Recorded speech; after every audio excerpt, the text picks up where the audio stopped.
Tu es Seigneur de ce peuple, tu es roi de ce pays. Tu es la lumière dans ces ténèbres, l'espérance des affligés et la paix des angoissés. C'est toi. Nul n'est comme notre Dieu. Et c'est là nous sommes dans le livre de Matthieu, chapitre 5, verset 6. Si on vous demandait de définir la prière, quelle serait votre définition? Maombi, manakenim. Moi, la prière, c'est juste un moyen de télécharger les bénédictions. C'est juste un moyen de télécharger la voiture, c'est juste un moyen de télécharger le mariage, c'est juste un moyen de télécharger le diplôme, c'est juste un moyen de télécharger les promotions. La prière, c'est juste un moyen de communication envers Dieu. La prière, c'est juste une expression de notre gratitude envers Dieu. C'est juste une confession de notre faute, de nos fautes, nos manquements, nos péchés envers Dieu. Quelle serait votre définition de la prière? Maombi manake nini? Maombi manake nini? C'est ma prière ce matin que nous soyons en mesure de comprendre par la puissance de l'Esprit Saint que la prière, c'est une relation. C'est une question de relation. Ce ne sont pas de mots, mais plutôt c'est une relation. Que Dieu sera glorifié dans votre vie lorsque votre prière sera satisfaite en lui. Les principes de la prière. Qu'est-ce que la Bible nous enseigne sur la prière? Comment est-ce que nous devons prier comme chrétiens? Premier point, une prière hypocrite. Verset 5. Regardez avec moi. Chapitre 6, verset 5. Il dit, lorsque vous priez, c'est Christ qui s'adresse à ses disciples. Lorsque vous priez, lorsque vous qui avez cru dans mon message, lorsque vous priez, vous qui avez confessé la foi, ne soyez pas comme les hypocrites. Ne soyez pas comme ces scribes, ne soyez pas comme ces pharisiens. Lorsque vous priez, soyez différents. Ne soyez pas comme ces scribes, ces pharisiens, les hypocrites, banafiki, msiwafanane. Soyez différents. Soyez la lumière du monde. Soyez le sel de la terre. Soyez différents. Ne soyez pas comme ces hypocrites. Et qui sont ces hypocrites? Dans Matthieu chapitre 5, verset 6, la parole de Dieu nous dit, ces hypocrites sont les personnes qui annulent les effets de la parole de Dieu dans leur vie au profit de la tradition. Ce sont ces hypocrites. C'est un peuple qui m'honore par des lèvres, mais son cœur est éloigné de moi. Dans Matthieu chapitre 15, le verset 8 à 9. Ils ne peuvent pas pratiquer ce qu'ils professent. Ce sont les hypocrites, les scribes et les pharisiens. Et Christ dit, quand vous priez, vous mes disciples, quand vous priez, ne soyez pas comme eux, soyez différents. Parce que ces hypocrites cherchent la gloire des hommes. Parce que ces hypocrites cherchent l'acceptation humaine. Il est dit, au verset 5, quand vous priez, ne soyez pas comme les hypocrites qui aiment à prier debout dans le synagogue et au coin de rue. Ne soyez pas comme eux.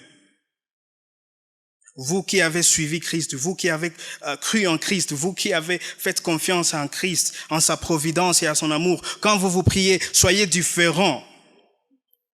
Ne soyez pas comme eux qui veulent être loués par les hommes. Ne soyez pas comme eux qui aiment être glorifiés par les hommes. Ne soyez pas comme eux qui aiment être appréciés par les hommes. Ne soyez pas comme eux qui aiment avoir la faveur des hommes. Banafiki, msiwafanane. Mais soyez différents. Parce que vous êtes différents. Et donc il dit, ça c'est une prière hypocrite. C'est une prière qui n'honore pas Dieu. Ne priez pas ainsi. Ne cherchez pas la gloire des hommes. Ne cherchez pas la fierté du monde. Le principe maintenant pour une prière centrée sur le royaume, une prière qui honore Dieu. C'est une prière qui axe, qui centre tous les intérêts de Dieu au centre. C'est une prière qui veut rechercher la gloire de Dieu premièrement. Et il est dit au verset 6, « Mais quand toi tu pries, quand vous mes disciples priez, quand vous priez, soyez humbles, soyez différents. Entrez dans votre chambre et ferme la porte et prie ton Père. » C'est une expression d'humilité. Quand toi tu pries, sois humble. Exprimez cette dépendance totale à l'égard de Dieu. Exprimez ces signes d'abandon à Dieu. C'est ça la signification de fermer ta porte et prie dans le secret.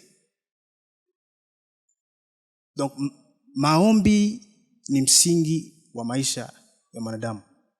La prière, c'est cette fondation dans la vie chrétienne. La lecture de la Bible et la prière sont deux ailes qui balancent la vie d'un chrétien. Jamais tu ne pourras pas comprendre la valeur de la prière si tu ne comprends pas que la vie, c'est une vie de bataille et de guerre. Maisha ni maisha ya vita, vita vya kiroho. À cause de cette réalité dans Genèse 3. À cause de cette réalité du péché, le monde est déchu.